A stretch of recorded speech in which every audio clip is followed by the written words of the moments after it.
FightHype.com. Sean Zattel here with the #1 lightweight contender in the entire world, Mr. George Kambosos Jr. at a place where many legends were made, Caesar's Palace. George, when did you get in, and is this where training camp is at for Teofimo Lopez? Absolute pleasure to be here speaking with you guys at FightHype at the beautiful Caesar's Palace. So many legendary fighters have fought here, so it's only right we do this interview here, and luckily I'm staying here as well. I got in yesterday. I was in LA. I had some Triller promo, then I had my workout, a wild card, and had the Triller docu-series team obviously documenting everything. And then we flew private jet straight to Vegas, so it's been a pretty crazy 24 hours. From Sydney to LA, now to Vegas, now I'm sitting there with you guys, and camp obviously will be in Miami. But as you can see, I'm already in great condition. I'm already in fantastic shape, and I'm ready to go if the fight was tomorrow, but we'll be ready when the time comes. Getting flown around, that's the fruits of being in a title fight, right? Yeah, man, it is good, but I stay focused. You know, my tunnel vision is so strong. No matter all the fruits of the hard work that comes my way, you know, I stay focused, stay hungry. I've been training non-stop. I trained this morning. I'm going to train again tonight. So that's why I live my life. My whole life I've lived like that as a fighter, a real warrior. The greats, the Marvin Hagler's, the Muhammad Ali's, you know, the greats of the sport have always been dedicated to the craft, and that's the way I am. Now, George, just to get right into it, Teofimo Lopez Sr., he spoke about this fight. He says he feels the knockout comes for his son in 3 rounds. What was your reaction to that, George? What do you think of that? That guy talks too much. You know, we all know what he's like. Every single person in boxing knows how big of a mouth he has, but at the end of the day, careful what you say, because sometimes it comes back to bite you in the ass. And I'm not like these other fighters.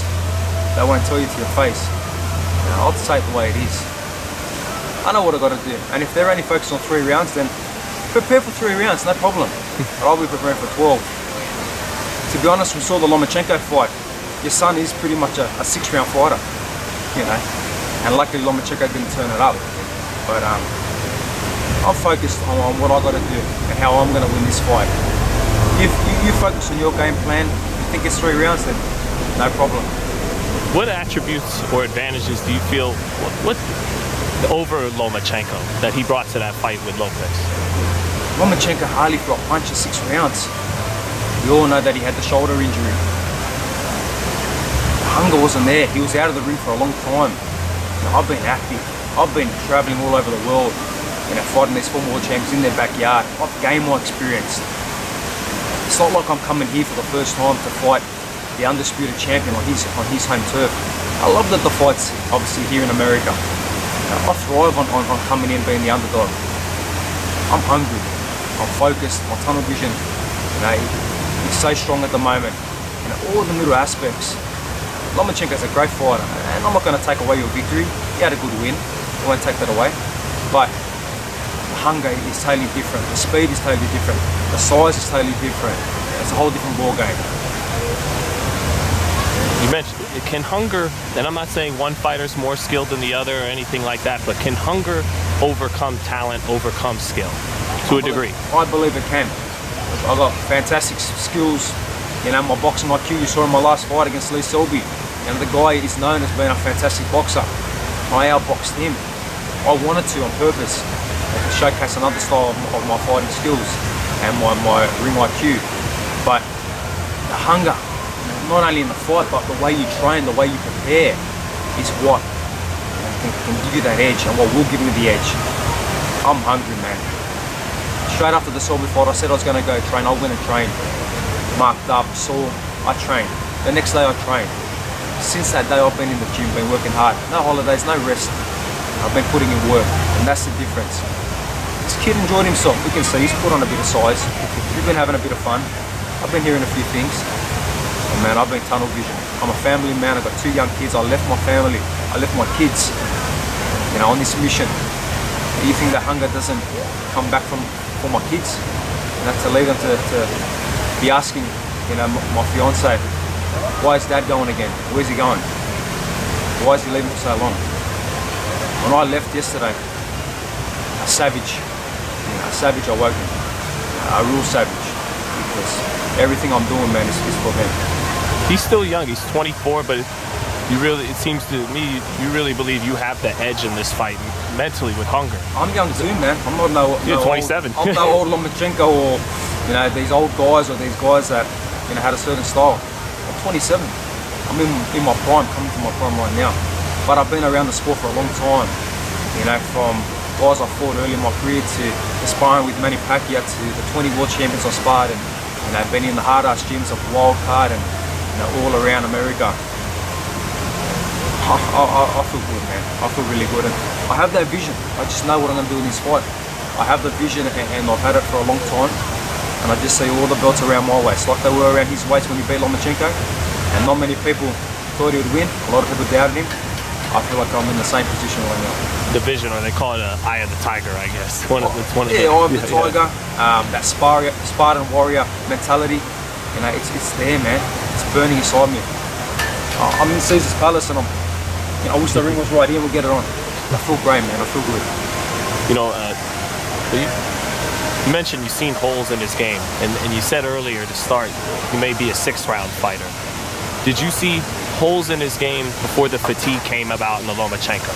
I did. I saw a lot of holes in the Nakatani fight. The Combi fight, he caught him with a good shot. That's boxing, so there's nothing really you can see in that fight. But the Nakatani fight, I saw a lot of holes. Obviously, the Lomachenko fight, I saw many holes. But does that mean early on, when he's strong, that you got to be more cautious and take your time with him until you get him to the second half of the fight, or will that not be? Yeah, it just depends how I feel. It depends how I feel. I'm not going to give too much away, but who knows? I might just stand there and trade with him and see who's got the harder shot, who's got more balls. Depends what I feel like doing, man. I might run like Lomachenko. No, I won't be running. I'll be coming straight at him.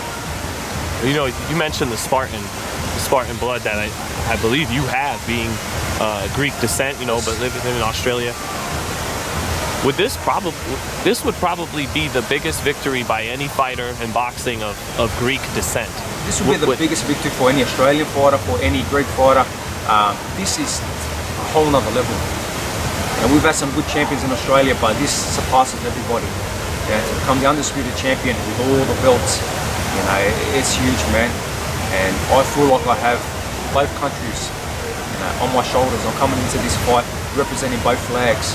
That's why I take both flags with me, around the world. This will be huge, and I know what I have to do, and I know what the outcome is for both my countries. When it comes to boxing, it's going to push us on a whole other level, as a fighting nation, and obviously for myself, for my career. How do you let that heart, that Spartan heart, serve you and not get you in trouble in this fight? The Spartans, they're warriors. They don't fear no man. Like, they're very smart. They're very tactical. They make sure everything is done with precision. That's what this fight will be. Everything will be done with precision. The camp will be done with precision. Everything I've been doing leading up to, obviously, me here right now, the strength conditioning, the training I've been doing, getting stronger, getting faster, getting more explosive. It's been with scientific, technique, and everything's been done pinpoint right.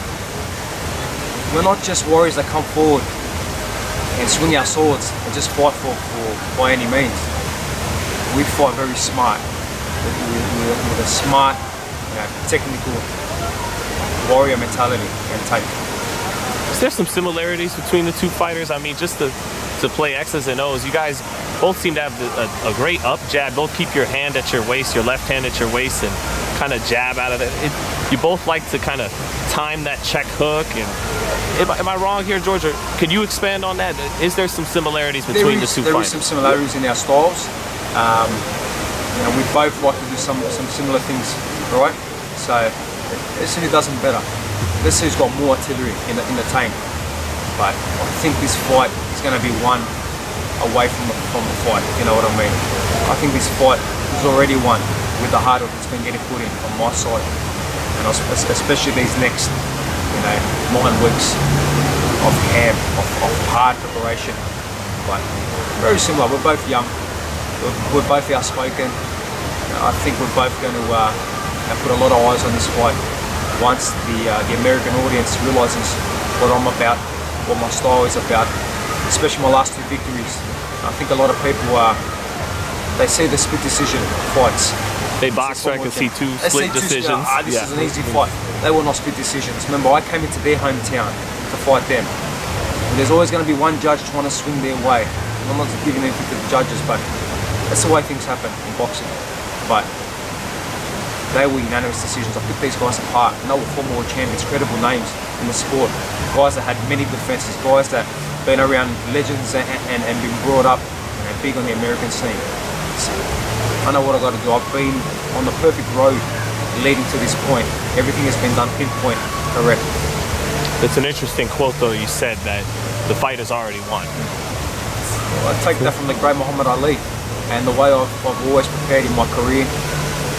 I've always made sure that in the gym, on the road, the late nights, the early mornings, I've done everything correct. I put my body through hell. Again, we go back to the Spartan, the warriors. They train like no other. They prepare their body like no other, so they're ready for battle.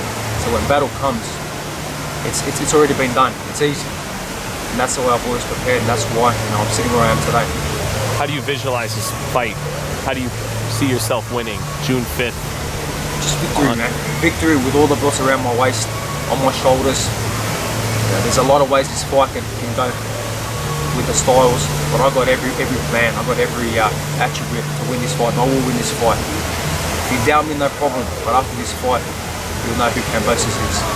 Again, Senior, you know he talks, but he says he thinks it's going to go the way of the Magdaleno fight. Like it's going to be... I don't even know who Magdaleno is, to be honest. Was he ever inside the top 15 in the world, Magdaleno? Yeah, maybe once. At 130. Okay, 130, yeah. No disrespect to that guy. Challenge for a title at 130. Yeah. Against Flanagan. I don't think he ever beat a former world champion or world champion. So, look, if that's what they believe, then no problem. But I know what my style possesses. I know what I've been through to go on this hard road. My road's been harder than what Lopez's road has been. Extremely harder. I've come from Sydney, all over the world. Got opportunities, opened up doors, fought on small undercuts, fought for small money. To make my way to where I am today. Leave my family. I said it yesterday in the interview as well that one day he will have kids. God bless him, for his family, but he doesn't have that at the moment. I do. I've got 2 kids. To leave them, they're young. To leave them, there's a lot of sacrifice, and that's the sacrifice I've been making. I've had to leave them many times in my career, especially in a pandemic. I've never risked their lives. Take them to another country, and just for me to have my kids there, no. I'd rather sacrifice and be away from them to get to my goal and to achieve everything. Like I said yesterday, sacrifice everything to gain everything, to become everything, and I'm taking everything. Different level of motivation having children. It is. Look, his motivation. How old are they, George? Look, my son is 1.5. My daughter is 3.5.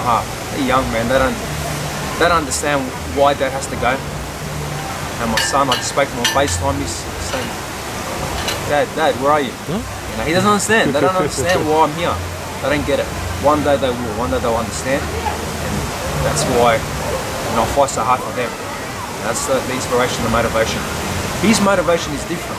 His motivation is the money. And we also have how he wanted the money. And it was actually a funny interview I saw with him. When they asked him, what did you do once you realised the first bid was done and Triller came in and won the fight with that amount of money? He said, I was driving down the freeway and I put the window down, so I screamed and I went and saw my mum and my dad and I told them, we're this and we're that. You know what I'd done? It was 4 in the morning in Australia. I got in my car and I went to the gym. I trained harder than I ever have. You know why? Because that's the motivation. He's already got the millions in the bank account. He's already a champion, undisputed. He'll go down the Hall of Fame already, no matter what. I haven't done that. The millions are still pending. I haven't seen him yet. That's the difference. But that was your reaction to the first bid and it going on Triller? Yeah. It was 4 in the morning. Wow, okay, beautiful.